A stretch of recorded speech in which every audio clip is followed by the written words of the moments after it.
morning. It's day 5. Today we should make it to Seattle. But before we leave Portland, there is a place I've been told I must go, and that is Voodoo Donuts. So let's make our way downtown Portland and let's go try those fantastic donuts, see how that goes. By the way, the night in there was great. I finally got a chance to have a proper night's sleep and a hot shower. It was great. But now for the chit chat, let's go on. Day number 5. Finally, this is the end of our adventure. We're gonna go from Portland all the way up to Seattle.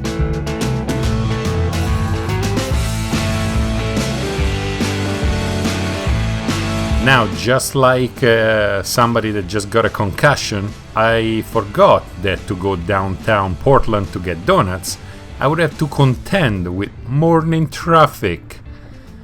I hate not being able to split lanes, especially when there is so much room. But it is what it is, and I really want those fantastic donuts, so here we go. Oh, and there it is. That is the pink house. Oh man, I have such a sweet tooth when it comes to donuts. And I believe it's about time to stuff my face and probably regret it. Once more, let's park the bike and let's go get some.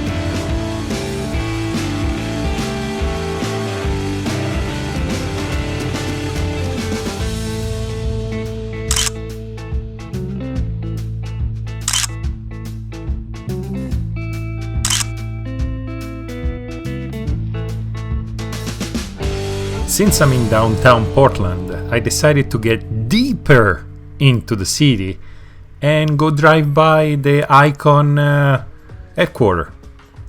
I mean, I had my fair share of Icon gear: helmets, gloves, pants, jackets. So, why not? A little did I know, it's not as easy as it seems. There's so much traffic, and not being able to drive the way I usually do, it's kind of confusing because I'm not sure what I can or cannot do. But well, before you know, I go through this part of Portland, which is pretty cool, with all crazy looking buildings, very little traffic, and I'm enjoying myself again. Especially because I'm always fascinated by weird building and what the architect was thinking when he made it.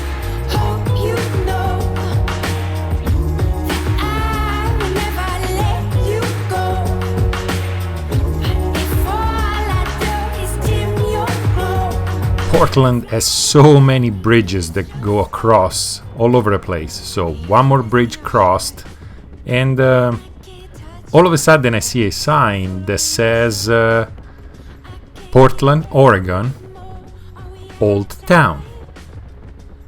Right there.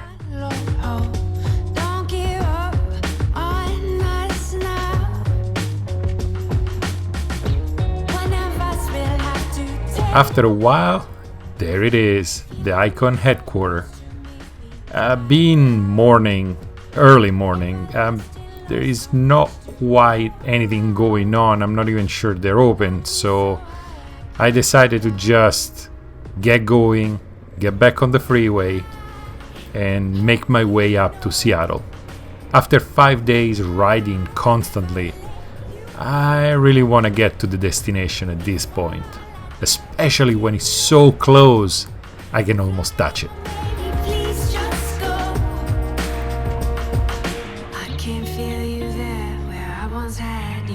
One more bridge and we're gonna go from Oregon to Washington State. I have to admit, it was a little bit underwhelming. I was expecting a sign of some sort. Instead, I didn't even realize that this bridge I'm going through right now, it's pretty much the state border. On behind me is Oregon, and in front of me is Washington State.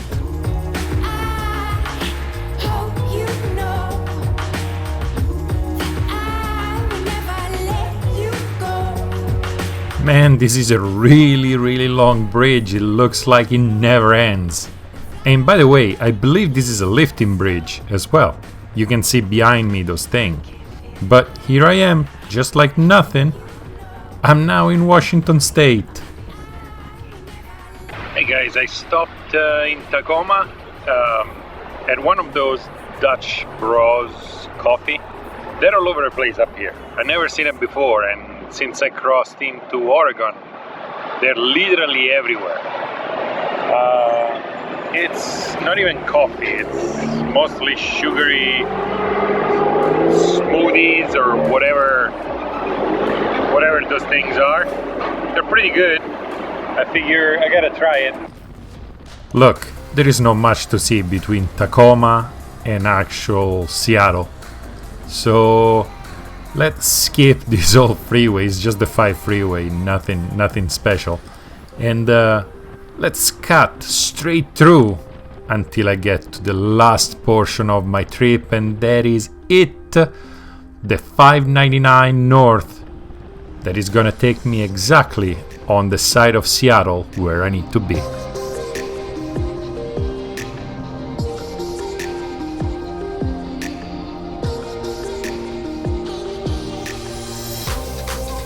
Seattle being surrounded by water, it's a port town, so there is a lot of boats and docks and hangar or whatever those big buildings are called, and I didn't know quite where I was going right now, so, and I didn't know where this friend of mine or friend of my wife lived, so I was like, where am I going?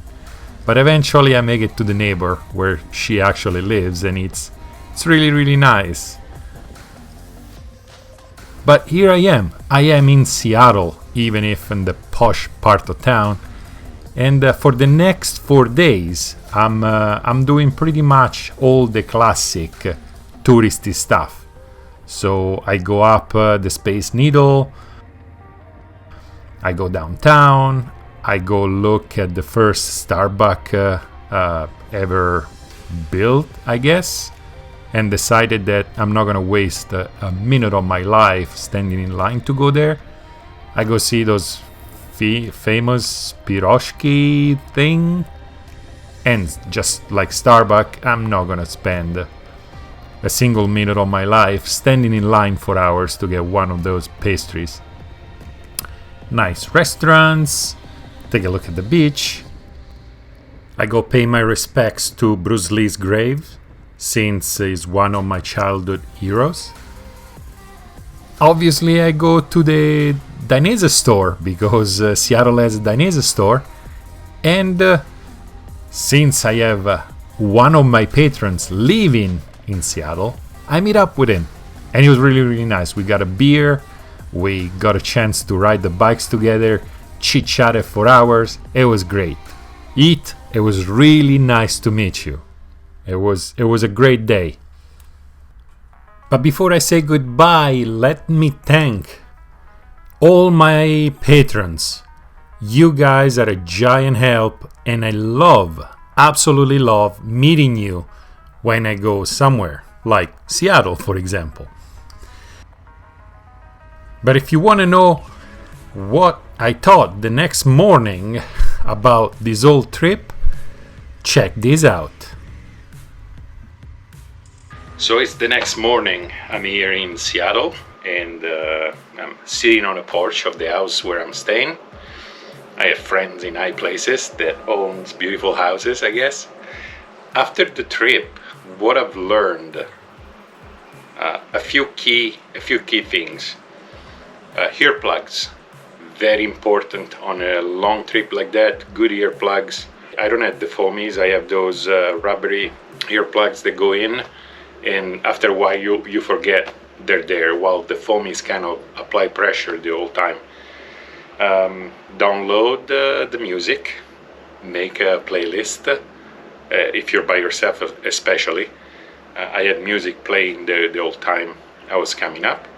Download the maps on Google for offline use, because some places are not going to have phone reception. You're not going to have maps.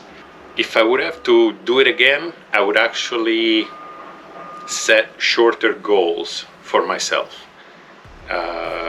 Shorter daily distances where I can actually explore sideways rather than just anything that it's on the route to go there. I give myself a very strict schedule, 350, 400 miles per day. I should have shortened that so I could have stopped more often, and next trip I think that's what I'll do. Other than that, good clothes, good quality jacket and pants, good quality boots, and a comfortable helmet, and off you go. And you're gonna ride as long as you can stand to sit on that saddle.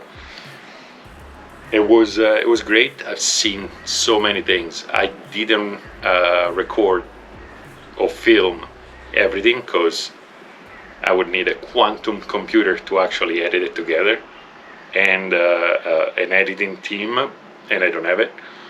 It was great. I really recommend anybody that has an adventure bike or a comfortable enough bike to ride long distance to do something like this, because